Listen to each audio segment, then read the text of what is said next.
Welcome back. We're going to be diving deep into the world of lions today. Yeah. But not just, the typical stuff like ferocious roars or majestic manes. Right? We're going to be talking about what lions can teach us about leadership. Yeah, it's really fascinating stuff, actually. Oh, I bet. We're going to be looking at this book called Singpo, Pelanmatlapao Punam. Okay. And it basically breaks down all these lion characteristics Uh-huh. and how we can translate those into leadership lessons for ourselves. Wow. I'm already intrigued. I mean, we see lions as symbols of power everywhere, right? Oh, yeah, From absolutely. ancient empires to, even modern brands. But to actually learn leadership skills from them, Yeah, that's a totally new angle. it is. And that's where the book starts, too. Okay? It dives into Mhm. the image of the lion as royalty. Okay. Like it's been appearing in emblems and flags for centuries. Oh, for sure.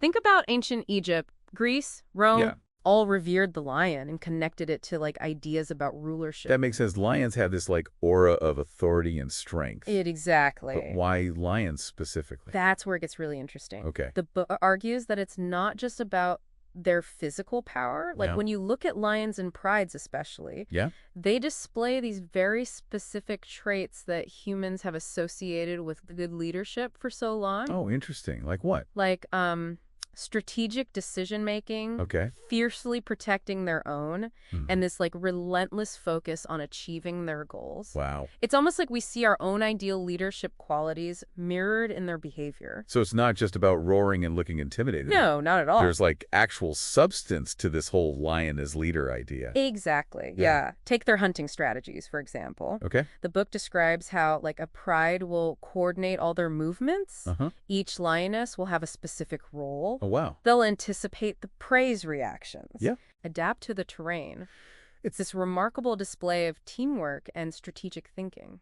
Wait, so you're telling me there's a how-to guide to lion leadership? Well, We can actually learn the steps involved from watching them. that's the core of the book's argument. Really? Yeah, it lays out these 4 key takeaways, Okay. all based on observable lion behaviors. Mm-hmm. And then it connects them to human leadership principles. Okay, I'm on the edge of my seat now. What are these lion-inspired leadership secrets? All right, well, the first one is about cultivating confidence, Okay, both in yourself and in those you lead. right. The book points out how a lioness leading a hunt, Yeah. she doesn't just rely on brute force. She projects this aura of confidence Uh-huh. that rallies her pride, Yeah. makes sure everyone is on the same page and trusts her judgment. That's fascinating. It's like that saying confidence is contagious. Right. But how does a lion actually project confidence? Yeah. Is it all just posturing? It's definitely not just about looking tough. Okay. The book gives this example of a lioness's unwavering gaze. Oh, wow. Like how she holds her ground, Right. even when facing a larger opponent. It's about communicating strength and resolve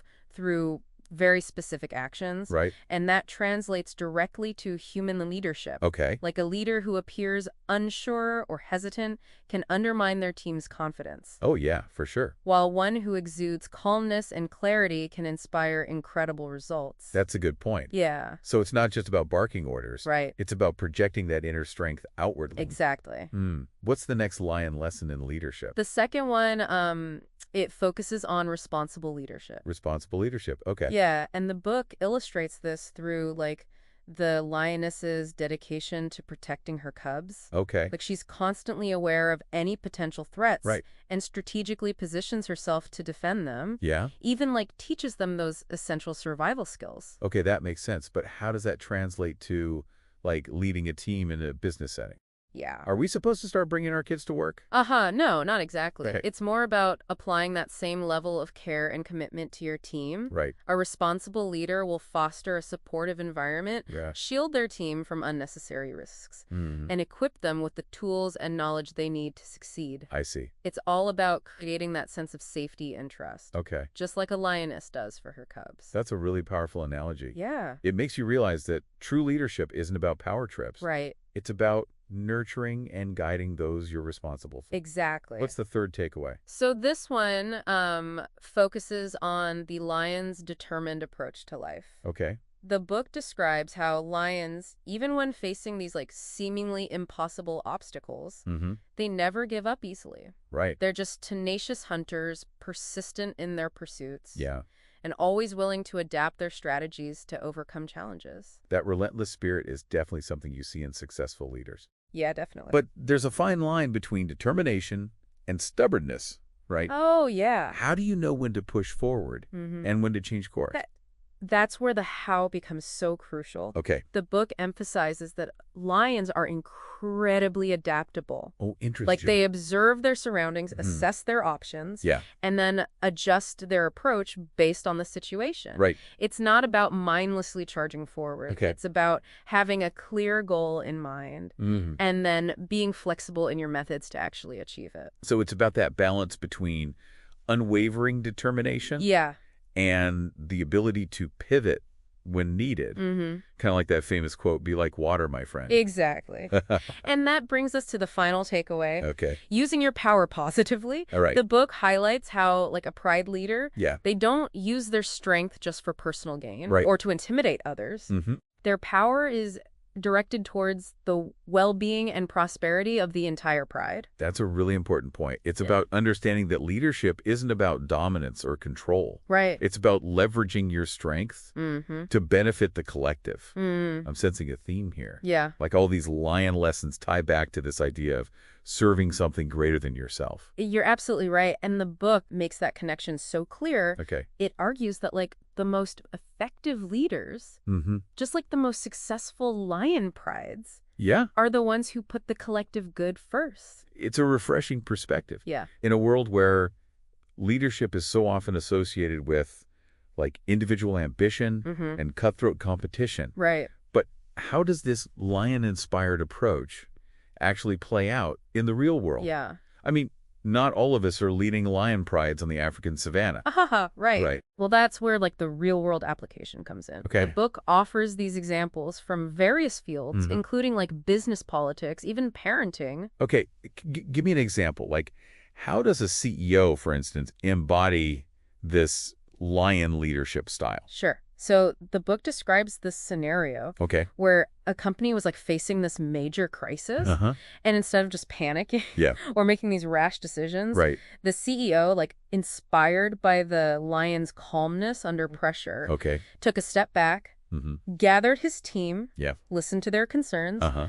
and then, like a lioness strategizing a hunt, Right. he developed a plan Okay. that used everyone's strengths and addressed the problem head on. So it's about channeling that inner lion Right. to stay calm, assess the situation, and then come up with a strategic plan Yeah. that benefits everyone involved. Exactly. It's about leading with confidence, responsibility, Right. determination, Right. and a focus on the collective good. Yeah. Those are, like, the core principles of lion leadership, and they're just as relevant in a boardroom as they are on the savannah. This is all so fascinating. Yeah. But I'm curious. Yeah. The book is written in Thai, right? It is. Do you think there's a specific cultural significance to land in Thailand? That's a great question. Yeah. So while lions aren't actually native to Thailand, Right. they hold this, like, symbolic importance in Thai culture, Okay. often associated with royalty strength and guardianship.